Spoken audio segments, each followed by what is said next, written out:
સાહેબ આવે ને એટલે હૃદયથી ખૂબ રાજીપો થાય. છેલ્લા 4-5 દિવસથી બધા લોકો ગામડે ગામડે અલગ અલગ કાર્યક્રમ કરીને મોદી સાહેબને મળવા માટે થનગની રહ્યા હતા. અને અહીંયા હું જોઈ રહ્યો છું હજારોની સંખ્યાની અંદર મારી માતાઓ બહેનો એ તો કેટલાય દિવસથી રાહ જોતી હતી, ગાણા ગાતી હતી અને ક્યારે અમારા વીરાને અમે મળીએ એ પ્રમાણેના બધા ગાણા પણ ગામે ગામ ગાઈ અને જાણે દિવાળી જેવો ઉત્સવ હોય તેવો ઉત્સવ આપણા વાવ થરાદ અને બનાસની આ ધરતી ઉપર હતો. અને સૌથી આનંદ એ બાબતનો છે કે મોદી સાહેબ અહીંયા આવ્યા છે ત્યારે ભારતને વધુ સુરક્ષિત કરવા માટે એક મોટું એરપોર્ટ અહીંયા આગળ એમણે નિર્માણ કર્યું અને આજે એની અંદર વિમાન ઉતાર્યું. મોદી સાહેબે વિમાનમાં બેસીને આપણી ધરતી ઉપર અહીંયા આવ્યા. પહેલી વખત કદાચ આ ઘટના હશે. અને વિમાનમાં અહીંયા સુરક્ષાની દ્રષ્ટિથી આપણો દેશ, આપણો સરહદી વિસ્તાર વધારે મજબૂત થાય તે માટેનું તો કામ કર્યું, પણ સાથે સાથે બીજી એક ભેટ લઈને આવ્યા છે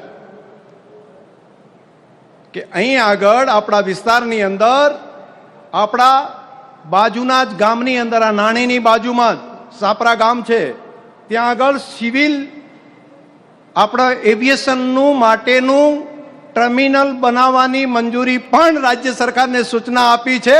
એટલે અહીંથી બલોલમાં બેહીને આપણે બહાર પણ જઈ શકીએ અને આપણું કામ પણ અહીંયા થઈ શકે તે પ્રમાણેનું કામ ભારત સરકારની ઉડાન સ્કીમ અંતર્ગત એ કામને આગળ વધારવાનું કામ પણ આપણા મોદી સાહેબે હાથ ઉપર લઈ લીધું છે. આ નાની ઘટના નથી.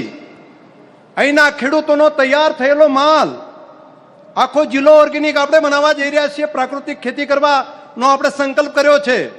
તો અહીંથી તૈયાર થયેલી શાકભાજી, અહીંની તૈયાર થયેલા ખેતીના પાકો, એ બટાકા હોય, દૂધની પ્રોડક્ટો હોય, એ અહીંયા દેશના બાકીના સ્થાનો પર પહોંચાડવા માટે, સમયસર પહોંચાડવા માટે અને અહીંથી બાકીના દેશના બીજા દેશો સુધી પહોંચાડવા માટેનો એક રોડ મેપ આપણા મોદી સાહેબે આવતી નવી પેઢી માટેનું ઉજ્જવળ ભવિષ્ય એમણે સુનિશ્ચિત કરી દીધું છે. એ માટે હું હૃદયપૂર્વક આ આખી સરહદી વિસ્તારના પ્રજાજનો વતી માન્ય મોદી સાહેબનો હૃદયપૂર્વક ખૂબ ખૂબ આભાર માનું છું. બીજો એક આભાર માનવાનો બાકી રહી ગયો છે. સાહેબ અહીંયા મુખ્યમંત્રી હતા ત્યારે આ તાલુકાને, લાખણી તાલુકાને લાખેણો તાલુકો એમ કરીને એમણે નવો તાલુકા તરીકેની રચના મોદી સાહેબે આપી હતી. અને હમણાં જ થોડા જ સમય પહેલા એક નવો જિલ્લો અહીંયા આગળ આપ્યો છે. વાવ થરાદ જિલ્લાની ભેટ પણ માન્ય પ્રધાનમંત્રી સાહેબે માન્ય મુખ્યમંત્રી સાહેબને કહીને આપણને આપી છે. એના માટે પણ એમનો આભાર માનવો પડે. અને એટલું જ નહીં, સાથે સાથે રા તાલુકો, ધરણીધર તાલુકો, ઓગળ તાલુકો સહિત નવું વહીવટી સરળતા રહે એ માટેની પણ ઘણી ભેટ આપી છે. એટલે પણ આપણે આભાર માનવાનો. અને બીજું, તમે દુઃખના દિવસો આપણે બધાએ જોયા છે. દુષ્કાળની અંદર અહીંથી માઇગ્રેશન કરીને, હિજરત કરીને બહાર કમાવા માટે આપણે જવું પડતું હતું. આ ધરતીના સપૂત મોદી સાહેબ મુખ્યમંત્રી બન્યા. નર્મદાનું પાણી આ ધરતી ઉપર પહોંચે અને અહીંથી ઘર પરિવારને છોડી અને હિજરત કરીને બહાર કમાવા માટે જવું પડતું હતું. તે નર્મદાની નહેરો લાવી અને મોદી સાહેબે કાયમી જે દેશવટો આપણે બહાર જવું કાઢવો પડતો એમાંથી આપણને મુક્ત કર્યા. એટલું જ નહીં, જ્યાં નર્મદાની નહેરો નથી ત્યાં સુજલમ સુફલમ નામની નવી નહેર બનાવી. પાણી માટે આપણે ટળવળતા હતા અને એ વખતે કેટલાય લોકોએ વિરોધ કર્યો હતો કે આ સુજલમ સુફલમની અંદર પાણી નહીં આવે. આંદોલન ચાલતા હતા. પરંતુ આપણા ઉપર જે દુષ્કાળના ઘા વાગવાના હતા એ એમણે છાતી ઉપર ઝીલી અને આપણી ધરતી ઉપર સુજલમ સુફલમની કેનાલ કરી.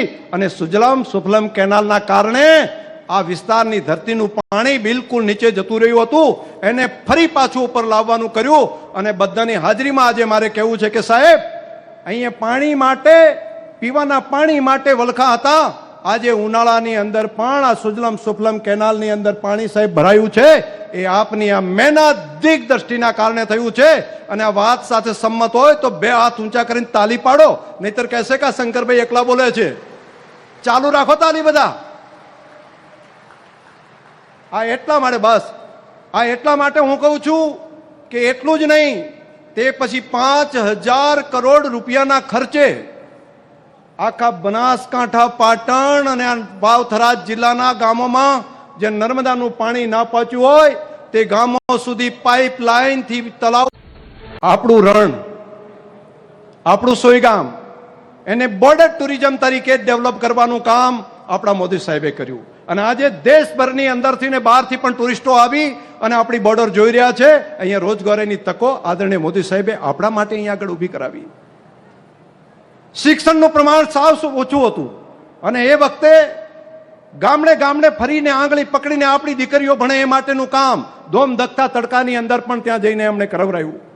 અને આજે 100% નામાંકન અને દીકરીઓને ભણવાનું કામ પણ ચાલ્યું. અને મારે સાહેબને રાજીપા સાથે કહેવું પડે કે આપે જે બીજ રોપ્યું હતું એના કારણે કરીને ગુજરાતનો સૌથી પાછળ ગણાતો જે બનાસકાંઠા જિલ્લો હતો, સાહેબ આ વખતે 10મા ધોરણમાં સૌથી પહેલો નંબર આપણો બનાસકાંઠા, આ વાવથરા જિલ્લો આવ્યો છે. એ આપણી મહેનતના કારણે થયું છે.